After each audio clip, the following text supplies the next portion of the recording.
Las ideas son el motor de la innovación, pero no funcionan por sí solas. Es preciso decidir construir con ellas un mundo diferente. Bienvenidos a Memoria del Futuro. La semana anterior conocimos interesantes innovaciones e innovadores. Recordemos nuestro capítulo anterior. Una de las heladas es un problema difícil de anticipar, que en Ecuador se puede llegar a perder hasta el 21% de los cultivos, sobre todo en la Sierra Centro. Nosotros predecimos con un poco de anterioridad si es que va a ocurrir una helada o no en los sectores.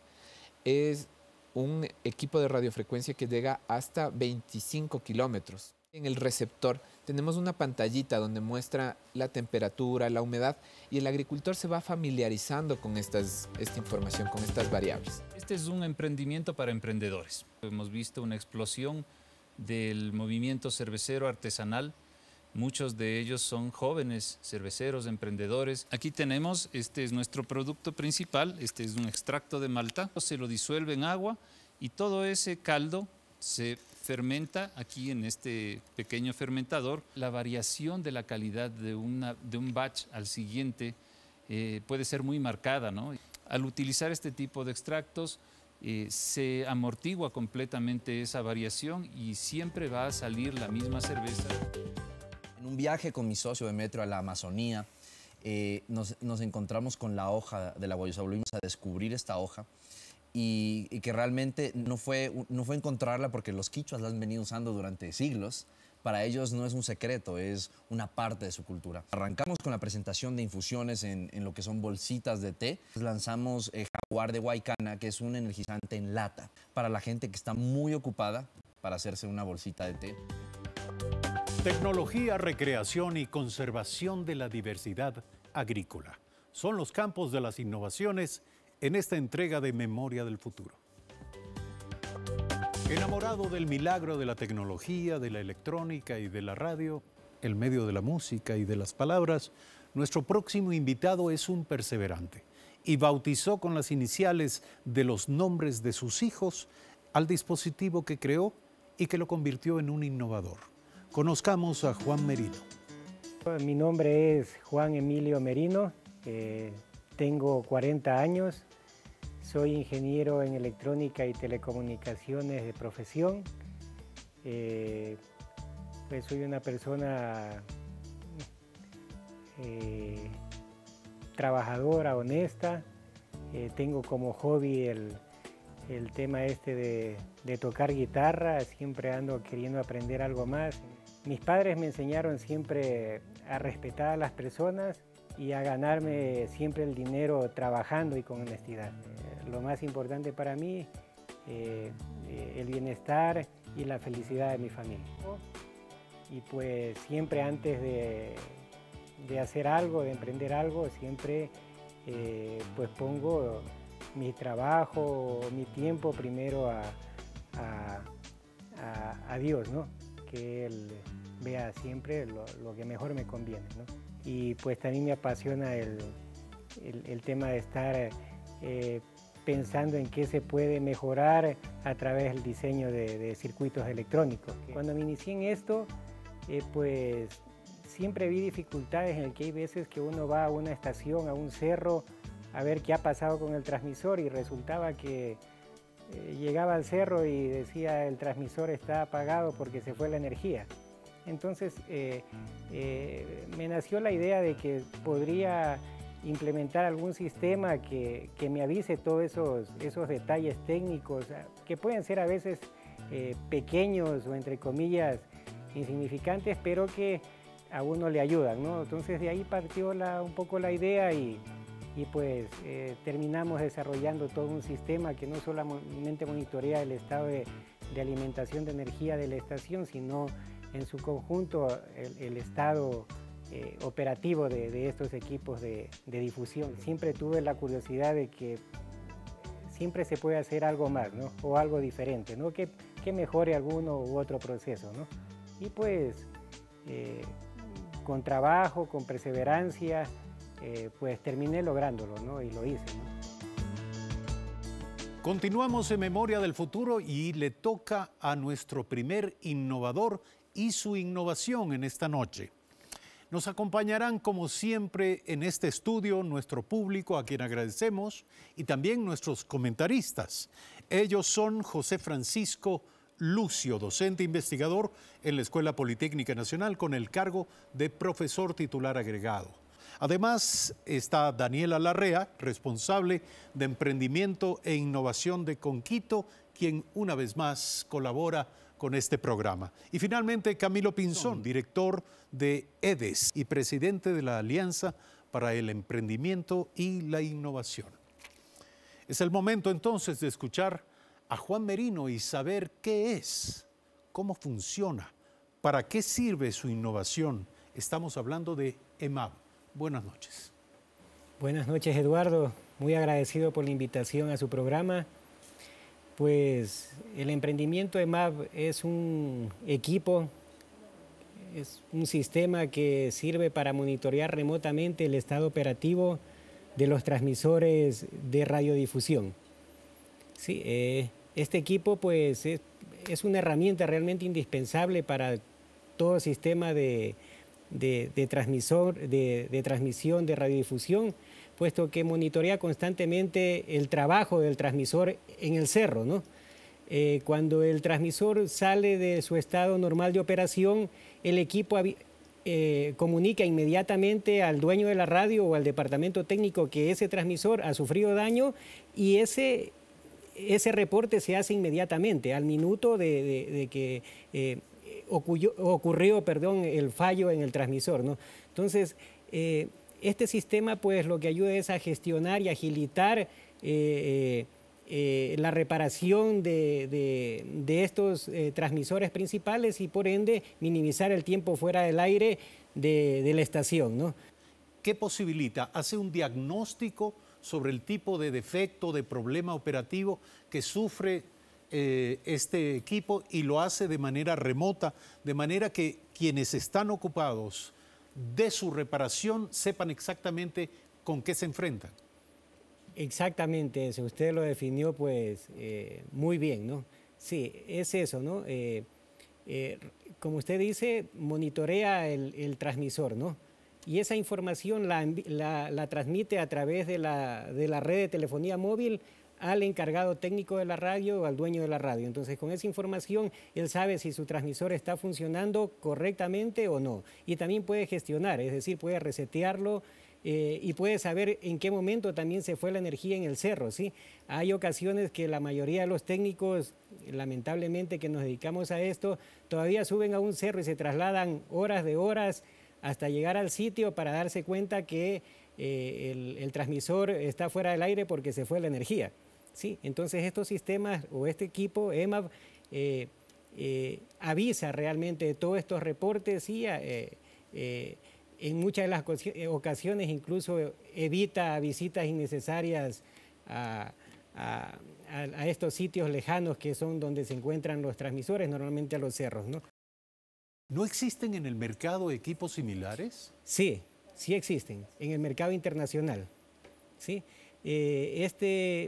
Existen equipos italianos, estadounidenses y brasileños, pero este equipo fue desarrollado con arquitectura electrónica nuestra, ecuatoriana. Nosotros lo construimos y pues es el único equipo que se construye actualmente en el mercado y yo creo que puedo decir que a nivel de Latinoamérica también. Pero hablemos del precio. Sí. Competitivamente hablando, económicamente, pues mi equipo también es competitivo. Es un equipo de estos equivalente a lo que hace nuestro equipo EMAB. En Estados Unidos está alrededor de $3.200, ¿sí? Nosotros lo estamos produciendo acá a un valor a la venta y lo sacamos a $2.500 cada equipo, ¿sí? Para los colegas que distribuyen este equipo, ¿no? Hay un margen de ganancia para ellos, a ellos se les da un valor más bajo para que lo puedan distribuir, ¿no?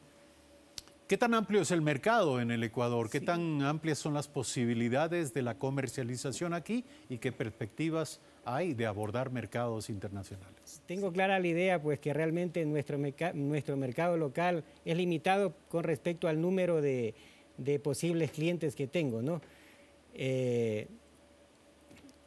Sin embargo, nosotros pues estamos incentivando, dando a conocer nuestro producto, pues, y hemos tenido una muy buena aceptación de los radiodifusores en nuestro país. Actualmente ya estamos trabajando con 2 empresas públicas que han comprado nuestros equipos para tener un control y monitoreo remoto de sus estaciones. ¿Tienen planes? ¿Creen que hay perspectivas de que este equipo sea valorado y adquirido por clientes fuera del Ecuador? Sí, he presentado el equipo en Perú y en Guatemala, ¿sí? En los 2 países aún mantengo conversaciones para poder ingresar este producto a estos países, ¿sí? Y lo que les llama la atención es realmente la facilidad con la que se instala y también, pues, que es un equipo realmente robusto y aguanta el trabajo. Gracias, Juan Merino. Esta es su innovación. Estamos hablando de un equipo altamente especializado y que interesa evidentemente a un segmento relativamente reducido de consumidores. Son los dueños, los empresarios o los equipos técnicos de mantenimiento de las radiodifusoras en nuestro país. Vamos a dar paso al comentario de nuestros comentaristas invitados y ellos también tienen preguntas para nuestro innovador. Comenzamos con José Francisco Lucio. Muchas gracias, Eduardo, un gusto estar aquí. Hay una cosa que me llamó mucho la atención y es el hecho de que este dispositivo trabaje con la telefonía móvil. Mi pregunta estaba en el sentido de cuál es la ventaja que este sistema ofrece con respecto a lo que los competidores o la competencia puede ofrecer. La ventaja es, se basa de nuestro equipo realmente en el tipo de transmisión de la información, que es inalámbrica y es en base a la transmisión de mensajes cortos de texto, ¿sí?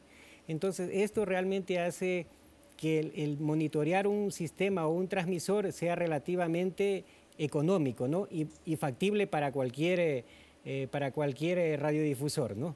Esa es una de las ventajas frente a otros equipos que normalmente ofrecen un sistema de telemetría a través de Internet, a través de IP.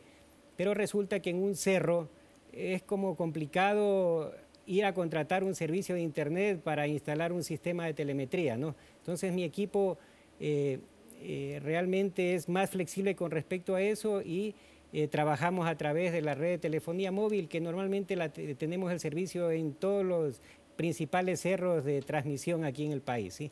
Entonces esa es una de las ventajas frente al resto de equipos y tal, ¿no? Y además que localmente pues tiene la garantía y el soporte técnico local, que es sumamente importante para el cliente. No hablo de nuestros clientes locales, ¿no? Cuando alguien compra un equipo de estos en el extranjero, resulta que muchas veces los traen y no hay quien los pueda echar a marchar, ¿sí? Entonces están ahí embodegados y tal, ¿no? Mi equipo es algo que funciona y se lo entrega al cliente operativo y funcionando, ¿no?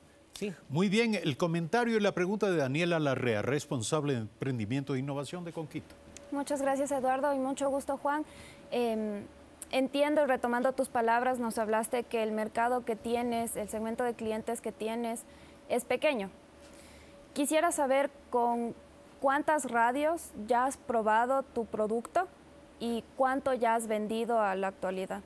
Actualmente estamos trabajando con Radio Pichincha Universal y Radio Ecos de Rumiñahui, ¿sí? A los cuales se les ha entregado y se ha vendido en Radio Pichincha, en Ecos de Rumiñahui 2 equipos y en Radio Pichincha Universal 3 equipos de telemetría que están actualmente monitoreando sus transmisores.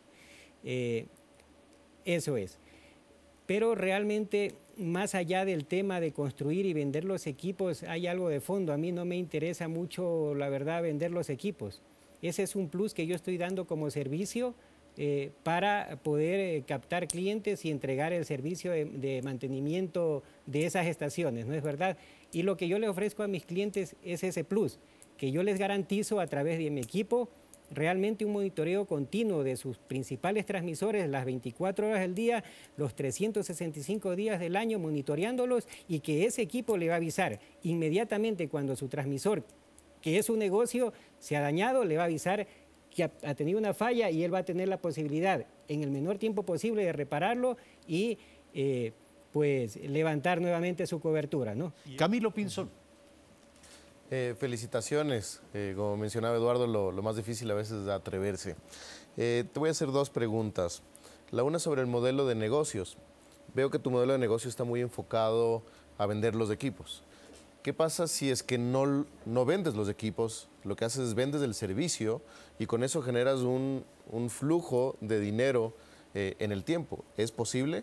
Y te pregunto eso también como inversionista, porque me cuesta todavía entender cómo monetizar y cómo volver atractivo esto desde el punto de vista de negocio. Siempre tengo esas dos alternativas. O distribuimos el equipo directamente para un técnico vaya, lo instale, o la otra es en base a mi equipo, en base al equipo EMAP, brindar el servicio de mantenimiento correctivo, preventivo y correctivo, ¿sí? Entonces, ¿Dónde está el negocio? El negocio está en el servicio.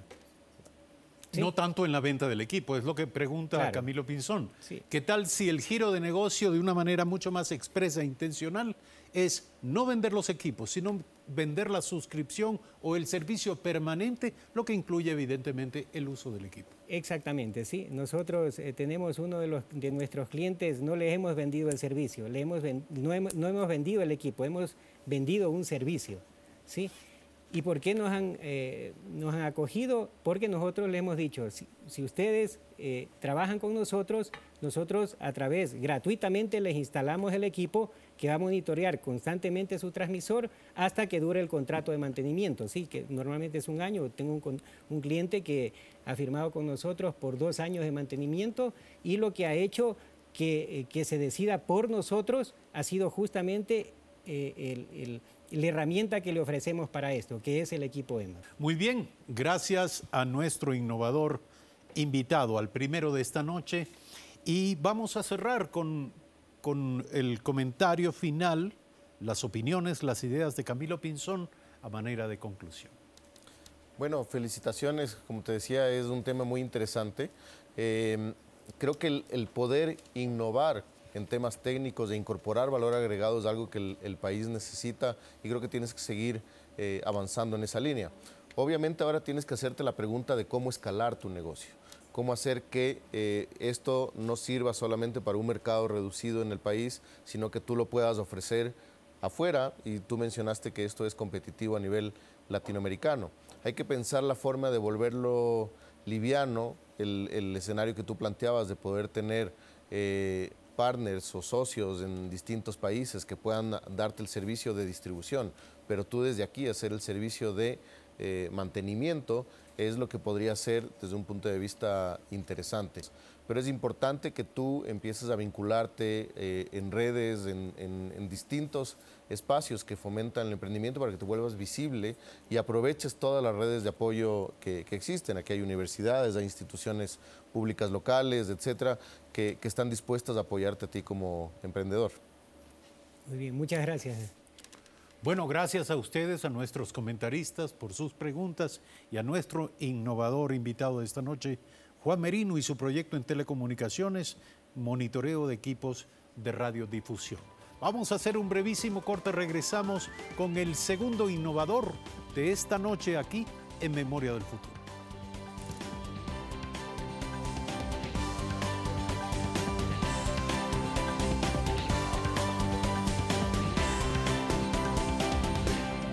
La red de guardianes de semillas conecta alrededor de 100 familias en 15 provincias del Ecuador. Una tarea que trasciende, ya que su objetivo tiene en la mira construir una sociedad más justa en armonía con la naturaleza. Conozcamos al innovador detrás de esta idea, Javier Carrera. Yo soy Javier Carrera, soy coordinador social de la red de guardianes de semillas. Soy permacultor y soy experto en sistemas alimentarios regenerativos. Yo nací acá en la ciudad de Quito,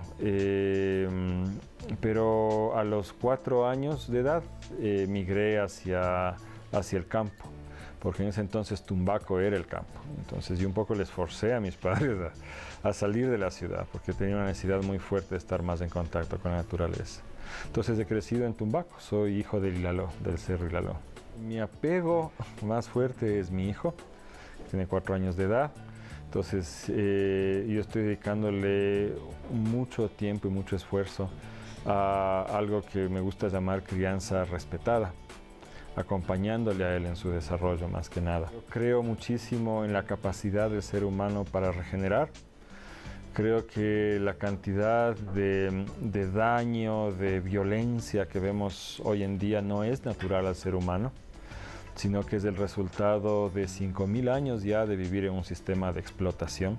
Sin embargo, he tenido la suerte de conocer a lo largo de mi vida muchísimos procesos, tanto personales como familiares, comunitarios, que me han demostrado que en realidad es así, que hay otra forma de hacer las cosas y que esa forma merece que hagamos el intento. ¿Por qué?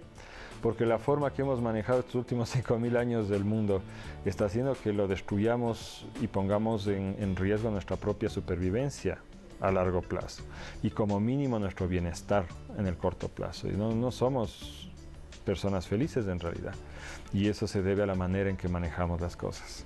Y en ese espacio es donde yo me muevo, tratando de encontrar justamente maneras en que las personas podamos, primero que nada, regenerar una naturaleza que hemos destrozado, para luego sí pretender vivir de forma sostenible y en armonía. Continuamos con Memoria del Futuro, agradeciendo a nuestro público presente, a nuestros comentaristas, nuestros innovadores, y por cierto, también agradecemos el privilegio de su compañía. Ahora sí vamos con el segundo innovador e innovación de esta noche, la Red Guardianes de Semillas, un proyecto que conecta familias que protegen la agrobiodiversidad y promueven sistemas regenerativos de vida en Ecuador. Entendamos entonces qué es la Red de Guardianes de Semillas. Buenas noches, Javier Carrera. Buenas noches, muchas gracias por invitarme. La Red de Guardianes de Semillas es un proyecto que surgió ya en el año 2002. Desde entonces estamos dedicados a preservar las semillas que son de nuestro pueblo para que no se pierdan. Algunas de ellas están en peligro, de hecho. Y también a traer semillas para cultivo orgánico que nosotros mismos adaptamos localmente para que puedan dar un mejor producto. Hay alimentos en extinción. ¿Cuáles son las semillas en peligro de desaparición? Ahorita, por ejemplo, estamos en una campaña que va a durar 10 años para rescatar 10 productos concretamente que están en peligro. Por ejemplo, el miso, que es una raíz andina que tiene su centro de origen en la zona del Cerro Mojanda, que antes se consumía comúnmente. Está en los registros, por ejemplo, coloniales, pero que hoy en día prácticamente se extinguió. Nosotros encontramos una plantita en una sequía y a partir de ella reprodujimos hasta 300 cepas de cría que entregamos a distintos campesinos, y ahora le estamos promoviendo con la ayuda de chefs que están desarrollando culinaria respecto a esto a través de talleres y prensa para que la población conozca, le empiece a utilizar y de esta manera no se pierda. ¿Qué otras semillas, qué otros alimentos se están rescatando? Por ejemplo, el yerén, que es un caso parecido en la costa, le dicen melloco de la costa en Mindo, que es una raíz pequeñita, blanca, que es de por allá. Tenemos también la chonta, que sí se usa la chonta todavía en la Amazonía mucho, pero queremos que el resto del país conozca el superalimento que es el fruto de la palma de chonta. Tenemos el tema del cacao, que es bien delicado porque el cacao ahora está por todo lado, el cacao fino, pero la gente desconoce que en realidad no hay políticas que protejan al cacao fino de aroma ecuatoriano, y este en realidad está en peligro porque la mancha de cacao híbrido de menor calidad avanza y lo contamina. Entonces hay distintos niveles de peligrosidad en estos distintos cultivos. Nosotros creemos que realmente el futuro alimentario está en ellos por muchos sentidos, incluso el tema de gastronomía, turismo, etcétera, pero también y en primer lugar un tema de nutrición para la población. Pero ¿cómo funciona la Red de Guardianes de Semillas? Somos un grupo horizontal formado por familias autónomas independientes que están en 15 provincias del Ecuador. Estas familias han hecho una apuesta de vida profunda por seguir un poco lo que decía el Mahatma Gandhi en la India, ¿no? Si tú quieres que cambie el mundo, tú primero tienes que hacer en tu vida ese cambio que quieres ver. Entonces son familias que se han ido a vivir en condiciones difíciles en el campo, en medio de comunidades a las cuales tratan de ayudar a levantar y practican lo que predican en su vida. Parte de eso son los emprendimientos de producción alimentaria que están realizando. Lo que hacemos como red simplemente es conectar a estas familias y dar a conocer su trabajo. Es decir, están haciendo de una manera independiente investigación y desarrollo. Esto es evidentemente una innovación social, pero la pregunta, ¿quieren ustedes convertir esto en un emprendimiento autosostenible y que más allá genere rendimiento para los participantes, para las personas, familias, comunidades involucradas? Bueno, en primer lugar es un servicio lo que hacemos y eso tenemos que mantenerlo siempre asequible, ¿no es cierto? Sin embargo, hay ciertos aspectos de la labor, que es bastante amplia, que sí deben autosostenerse. Por ejemplo, el tema de la producción de semillas, que ahora estamos metidos en eso, porque hay un mercado de gente que está empezando a sembrar sus huertas. Entonces nosotros hemos asumido la responsabilidad de abastecerles con semillas y eso tiene un costo. Pero hay otros aspectos que nunca podrán ser autosostenibles. Esta campaña, por ejemplo, el rescate de semillas, nosotros no vemos en un futuro inmediato un mercado que nos permita sostener esto. Y esto tiene que ser sostenido para el futuro del país. Entonces, ahí buscamos, en cambio, sustento de otra manera, donaciones, etcétera, que nos permitan sostener ese proceso. Dentro de lo que llamamos nosotros del afán de locro. El locro lo conocemos, ¿verdad? Es la sopita que nos gusta más acá en la Sierra del Ecuador. Entonces, el afán de locro, a diferencia del afán de lucro, es que tú al final del día puedas tener lo que necesitas para sostener tu proceso. Y eso es lo que muchos de los guardianes buscamos. Muchísimas gracias por contarnos de esta experiencia. Y tenemos un tema muy nutritivo que comentar y sobre el que preguntar. Camilo Pinzón. Bueno, realmente sorprendente lo que hacen. Felicitaciones. Tengo dos temas, porque en realidad me has dejado reflexionando de muchas cosas. Lo primero es qué rol debería tener la universidad, porque tú has mencionado mucho de esto. ¿Qué rol? Siendo nosotros aquí parte de la academia, siento que hay una deuda también en investigar qué cosas podrían ser, porque tú lo has orientado mucho desde la perspectiva alimentaria, pero también hay otros usos y ámbitos que se podrían generar, que podrían tener grandes beneficios, no solo para el Ecuador, sino para la humanidad. ¿Están conscientes de lo que tienen en sus manos y de lo que podrían generar? No tanto por dinero, que me parece loable, pero por lo que podrían generar en impacto a una economía local, a una economía nacional y en beneficios al mundo en general. Bien, la universidad ya desde hace algunos años ha entrado en una nueva actitud muy loable de hacer extensión hacia la comunidad. Sin embargo, lo que nosotros percibimos es que hay un desconocimiento en la academia respecto a la calidad de las innovaciones que se dan en el campo. Y eso en parte es porque de hecho hablamos lenguajes diferentes. Pues muchas veces el universitario va hacia el campo esperando más bien enseñar o imponer una realidad y no logra entender lo que el campesino le está diciendo. Entonces hay un trabajo muy profundo que hacer. Yo creo que en el caso nuestro nosotros podemos servir de puente, porque si bien muchos de nuestros guardianes no fueron graduados de la universidad, sí manejamos un nivel científico de diálogo y podemos servir de puente entre esas realidades. Entonces, yo creo que el rol de la universidad ahí es, en vez de tratar desde el escritorio, desde el aula, inventarse qué se podrá investigar en el campo, ¿sí? Entrar en un diálogo auténtico con el mundo campesino para averiguar qué es lo que hace falta. Respecto a qué puede ocurrir con la economía local, bueno, nosotros en realidad hemos dado mucha cabeza a esto, hemos pensado mucho y hemos llegado a la conclusión de que lo que nos interesa justamente es hacer que se regeneren, por eso nos encanta la palabra regenerativo, modelo regenerativo de vida, se regeneren las economías locales. Es decir, queremos aumentar la cantidad de productos y servicios que ofrece la misma población a nivel local para que crezca una economía local. Eso nos interesa más que la exportación. Sí hemos llegado a exportar algunas cosas, por ejemplo, tenemos un emprendimiento que exporta pasta de cacao, pero siempre nos hacemos la pregunta, ¿cómo podemos hacer para que estas cosas que estamos haciendo beneficien al crecimiento de la economía a nivel local? Sabemos que aquí hay tesoros y que otras personas irán más allá del afán de lucro con ellos, no hay problema, es parte del juego, ¿verdad? Daniela Larrea. Mucho gusto, y retomando las palabras de Eduardo, con este tema de alianzas, desde Conquito nosotros tenemos un área específica que está trabajando en todo el tema agroalimentario. Me parece interesante lo que ustedes están haciendo. Podríamos conversar con Agrupar, que es el área específica de Conquito, que está trabajando en este tema, para ver de qué manera se puede llegar a un mayor impacto con lo que ustedes hacen y lo que ya se está generando desde una institución municipal aquí en la ciudad. Y mi pregunta era, todo este tema de la red, me imagino que tienes un equipo detrás tuyo que está trabajando y son algunas personas que pensaron, idearon este tema. ¿Quiénes son y cómo fue que decidieron poner esto en marcha? Bueno, el equipo de trabajo es variable. Ahorita somos, me parece, 5 coordinaciones que estamos trabajando en la red. A veces son más, a veces son menos. Sin embargo, el trabajo real lo hacen todas las familias que forman parte de la red. O sea, 100 más o menos familias, no sé si son 99 o 120, pero por ahí van, que están en 15 provincias. Ellos y ellas son quienes realmente están haciendo el trabajo. Nosotros solamente facilitamos ciertos procesos. No somos como un canal de riego programado que va en una dirección, sino somos como un río.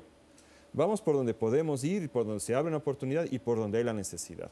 Pero yo creo que con el pasar de los años eso mismo ha hecho que seamos tremendamente efectivos para con muy poco presupuesto tener logros enormes en la práctica, ¿no?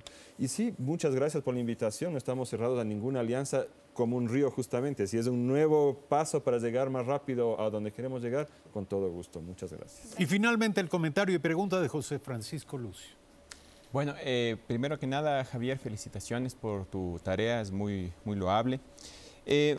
Una pequeña sugerencia, ¿no? Me parece que un acercamiento con la academia podría evidenciar los beneficios del abordaje que ustedes están manejando para hacerlo, digamos, divulgarlo en el medio científico, y me parecería que esa sería una forma muy atractiva de movilizar recursos, ¿no?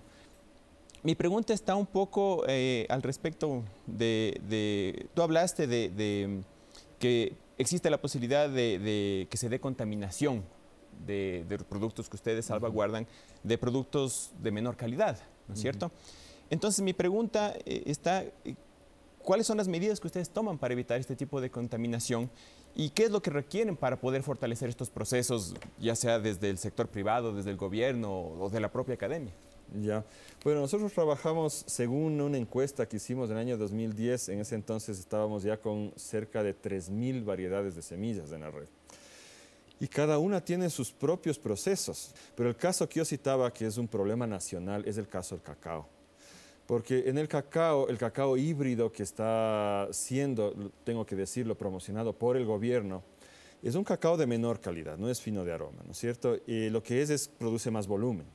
Y es un polinizador universal, es decir, que ese cacao va a polinizar cualquier otro cacao que esté en la región.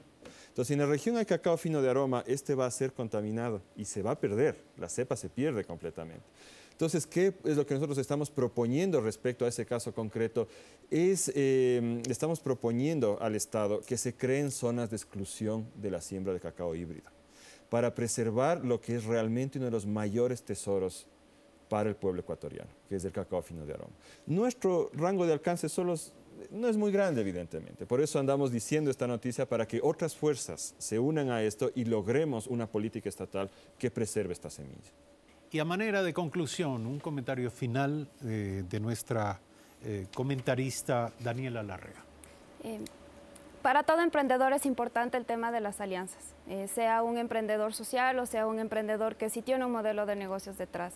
Y siento que para ti y por todo lo que están pensando en la red, tienen un proyecto bastante importante y que va a generar mucho impacto aquí en el país. Pero sí siento que como sugerencia busquen más alianzas con la academia, con instituciones públicas que trabajan con el municipio, que trabajan con el gobierno, para poder llevar al proyecto, como tú bien decías, tener esa parte que lo haga sostenible en el tiempo y que esto no sea algo que después de 1 año o 2 años ya deje de existir, sino que a través de las alianzas sea algo que a ustedes les permita tener toda una vida, no solo en el país, sino en el resto del mundo. Bueno, muchísimas gracias a Javier Carrera. Creo que tenemos material para reflexionar, para pensar, y lo interesante es constatar nuestros innovadores, como en este caso, no solo vienen aquí a contarnos experiencias que nos hacen concluir que ellos necesitan aprender, también nosotros necesitamos aprender de sus innovaciones. Vamos a hacer un nuevo corte aquí en Memoria del Futuro y regresaremos con nuestro tercer innovador e innovación de la noche.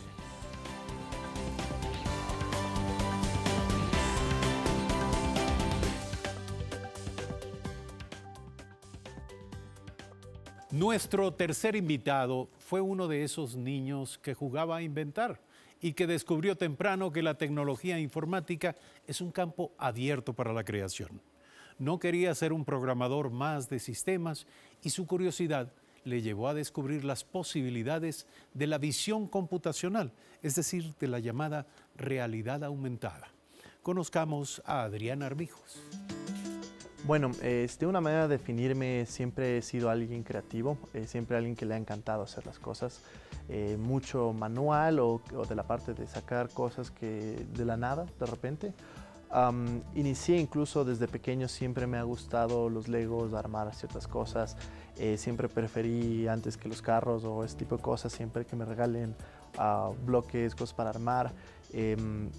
Después incluso crecí un poco y la época donde todavía ni siquiera había internet, yo de hecho recién aprendí a programar ya en la universidad, pero antes de eso hacía juegos, hacía varias cosas interactivas sin ni siquiera saber programar. Obviamente yo elegí mi carrera, soy ingeniero en sistemas. Una de las razones principales es porque es una carrera que te permite crear muchas cosas sin necesidad de limitarte con las partes físicas. Lastimosamente siempre un gran inventor se ve limitado porque le falta material, le falta herramientas y ese tipo de cosas, pero con sistemas tú puedes crear cosas desde tu casa, desde tu computador, puede ser lo que sea básicamente. Aparte de mi desarrollo tengo varias otras actividades que me gusta hacer en mi tiempo libre. Uno de ellos es, por ejemplo, ya me he retirado, pero solía hacer esgrima. Tengo también una pasión por los instrumentos, la guitarra, ukelele. Otra cosa también que me gusta es dibujar. Y una de las cosas que basado principalmente en la parte de innovación y creatividad junto con la tecnología y lo demás, fue cuando decidimos lanzar nuestro primer proyecto, que fueron los libros con realidad aumentada. Siempre va a haber errores, somos humanos, somos perfectos.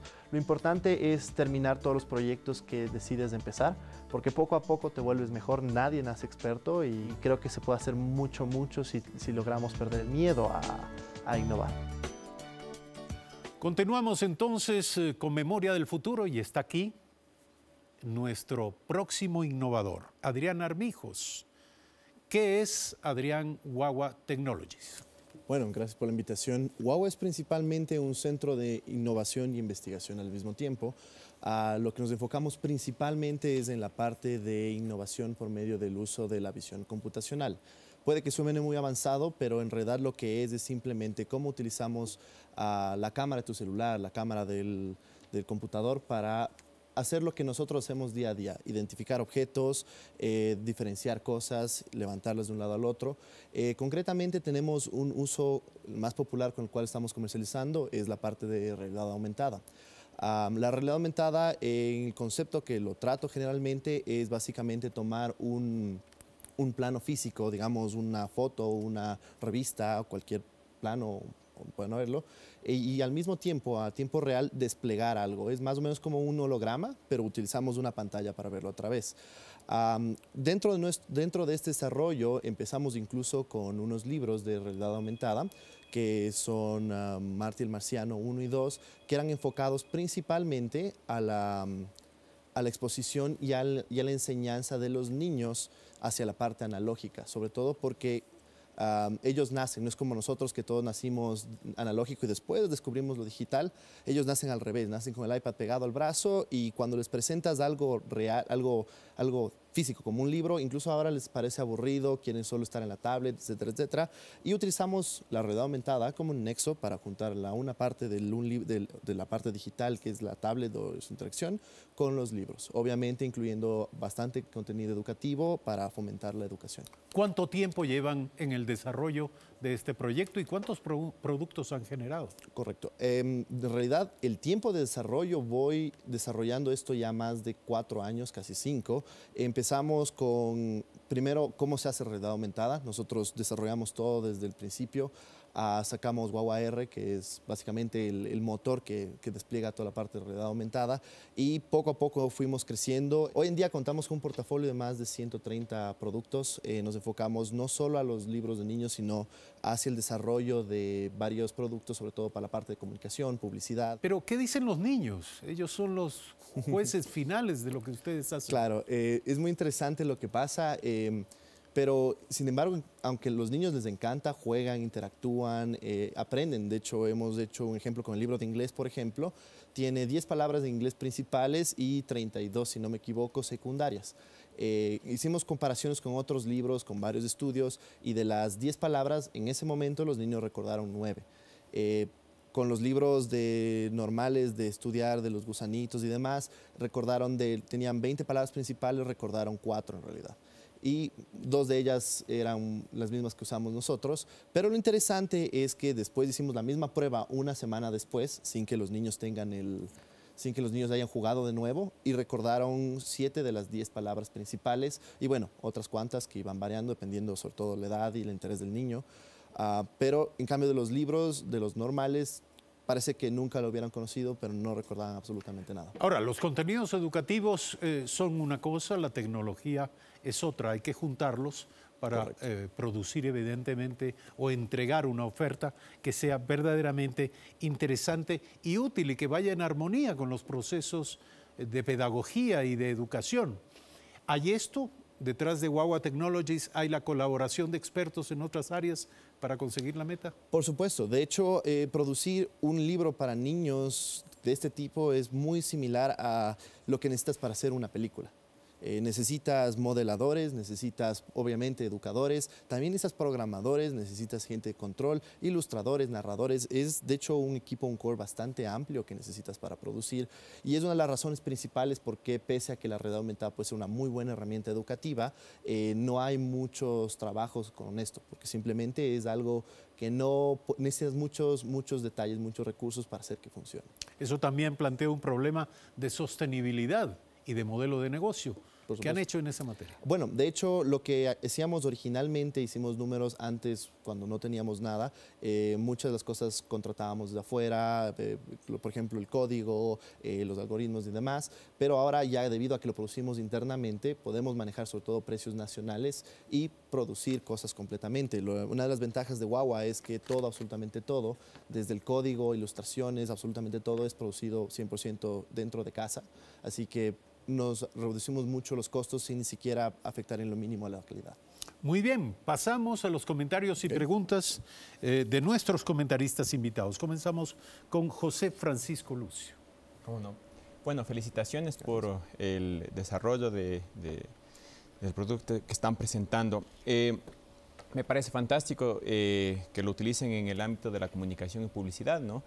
La inversión en ambientes virtuales o de realidad aumentada es un tema que sin duda está muy caliente, tanto en el ámbito comercial como en los temas de investigación y dentro de la academia. Entonces, mi pregunta está justamente en ese sentido. ¿Cómo mantener esta tecnología actualizada? Específicamente, ¿se ha pensado involucrar a otros sentidos, tal vez por medio de estímulos acústicos? Por supuesto. De hecho, todo este tipo de cosas innovadoras, tienes que estar constantemente reinventando, investigando cosas nuevas. Es de hecho por eso que hemos desarrollado un modelo de investigación / ventas que son muy conjugados para poder producir. Me explico un poco mejor. Realmente, por ejemplo, lastimosamente la parte de investigación, pues todo tecnológica nacional, no hay mucho que como que promueva esto. Así que lo que hacemos es autofinanciarnos. Tenemos un departamento propio que se encarga de la parte de investigar, sacar cosas nuevas, qué podemos hacer. Nuestra meta en realidad, más que sacar cosas nuevas o vender muchos productos, principalmente es demostrar que en Ecuador podemos producir cosas innovadoras que están a nivel de competencia mundial. Daniela Larrea. Hola Adrián, vi cómo evolucionó el proyecto hasta lo que tienes ahorita. Mi pregunta es, ¿cuáles son los siguientes pasos para Guagua? ¿Cuál es la visión a futuro? ¿Hay la visión de poder llegar a otros países? ¿Y qué es lo que necesitas para eso? Porque acabas de comentar que hay una falta de financiamiento y que lo están autosustentando. Correcto. ¿Qué necesitas para llegar allá? Ya. Bueno, nuestras metas, primero la primera pregunta, nuestras metas, actualmente ya estamos exportando productos nuestros y es medio triste, pero cuando sacamos nuestros libros y los llevamos hacia afuera, somos la primera editorial ecuatoriana que ha sacado un libro fuera de Ecuador. Es algo un poco desalentador, pero a la vez es un orgullo a nuestro lado porque no es que tuvimos grandes expertos, no teníamos ni idea, empezamos poco a poco, arreglando, dañando. Pero claro, nuestra meta ahora es obviamente establecer como a Ecuador como uno de los nichos principales de visión computacional. Tuve yo una feria en Alemania donde mostramos nuestros productos y todo, y mucha gente, por ejemplo, creía que yo era de Estados Unidos, que era de algún lugar que tiene mucha tecnología y todo, y cuando contaba que era de Ecuador, muchos se asombraban porque ni siquiera sabían dónde quedaba Ecuador, pero al ver la calidad y comparación con grandes empresas, estamos hablando de empresas evaluadas en más de $3 billones, la diferencia es casi mínima y es algo que les interesó bastante. Incluso varios de ellos actualmente son nuestros clientes y esa es nuestra meta, o sea, demostrar que en Ecuador se puede desarrollar mucho. ¿Y qué necesitamos para crecer esto? Es un tema un poco delicado, sobre todo porque como lo manejamos, uno cuando invierte, por ejemplo, a la investigación, qué sé yo, del Alzheimer, del cáncer y todo este tipo de cosas, puede que no necesariamente tengas resultados. O sea, se pagó a científicos para que estén investigando y no necesariamente tiene resultados. Y eso para el mercado nacional les asusta un poco a la parte de inversión. Esa es una de las cosas principales. Más que nada, más que ecosistemas, porque ecosistemas sí hay, es un poco cambiar la mente hacia qué es lo bueno y malo de los riesgos de la inversión. Puede que la inversión en investigación no te dé tantos frutos monetariamente, pero por así decirlo, al nivel de humanidad puede ayudar muchísimo más. Finalmente, el comentario y pregunta de Camilo Pinzón. Hola Adrián, qué gusto. Bueno, yo tuve la oportunidad de trabajar en el mundo editorial algunos años y hay dos temas que son críticos. El uno es el desarrollo de contenidos y el otro es canales de distribución. Y aprovechar a preguntarte, ¿y dónde compramos tus libros? Entonces, ¿cómo manejas estos temas? Ok, bueno, actualmente la primera parte de contenido. Realmente empezamos con un libro que se llamaba Bruna Sancocha, lo cual Juana Negra tuvo la muy buena voluntad de hecho, regalarnos la historia. Fue hecho completamente por ella, lo escribió específicamente para nosotros y adaptado a la narración. Pero a futuro, obviamente, cambiamos un poco la esquemática, empezamos a producirlo internamente. Hicimos un casting, revisión y pruebas, debido a que nosotros no somos expertos en el campo editorial, no tenemos tanto, cuando empezamos no es que somos, yo soy ingeniero de sistemas, no soy no soy editor, no soy escritor, no soy absolutamente nada de eso. Así que la manera de comprobar nuestro contenido no fue más que sacando varias historias, viendo varias personas, nos demoramos un montón y haciendo una especie de pruebas con niños reales. ¿Cuál te gusta más? ¿Cuál le gusta más? También es muy importante qué decían los padres. Tuvimos una historia muy interesante, pero a los padres no les gustó para nada porque decían que no era un contenido educativo apto para los niños por el hecho de que era muy brusco, por así decirlo, sería la palabra. Y eso, o sea, principalmente la parte complicada que fue de cómo hacer algo que no sabemos es básicamente probando poco a poco. Obviamente, si hubiéramos empezado con un editor o alguien experto en el tema, lo hubiéramos hecho mucho más rápido. Sin embargo, considero que el resultado final es muy bueno. Los libros actualmente lo estamos distribuyendo por medio de Megamaxi y también lo estamos vendiendo a través de nuestra página web, que es deguagua.com. Muy bien, yo creo que algunos de de nuestros televidentes irán mañana, como seguramente yo también lo haré, a buscar los productos de Wawa Technologies. Vamos a cerrar la exposición de nuestro innovador invitado con el comentario a manera de conclusión de José Francisco Lucio. ¿Cómo no? Dicen, ¿no?, el argot popular, que nadie aprende por experiencia ajena, ¿no? Pero eso no es tan cierto, ¿no? La verdad es que si es que uno aprende con experiencia ajena, la curva de aprendizaje se hace mucho más extrema, ¿no? Entonces, actualmente existen convocatorias a proyectos de investigación en red que requieren la participación de la empresa privada y la de la universidad en un mismo equipo de trabajo. Entonces, una recomendación podría ser que se permita que exista en este caso la tecnología de ustedes, ¿no es cierto?, la participación de la academia, para que todos los procesos que ustedes hacen de investigación, que lo hacen con autofinanciamiento, ¿no?, que entendería que siempre limita eso un poco el desarrollo con más decisión de su trabajo.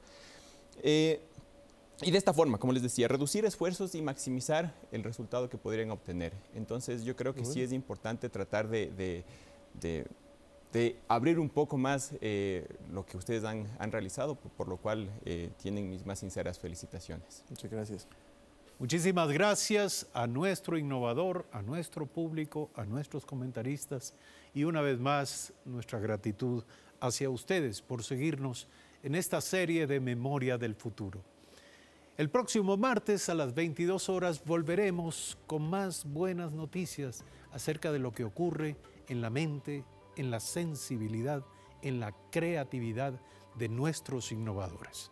Más buenas noticias la próxima semana en este espacio. Tengan ustedes muy buenas noches.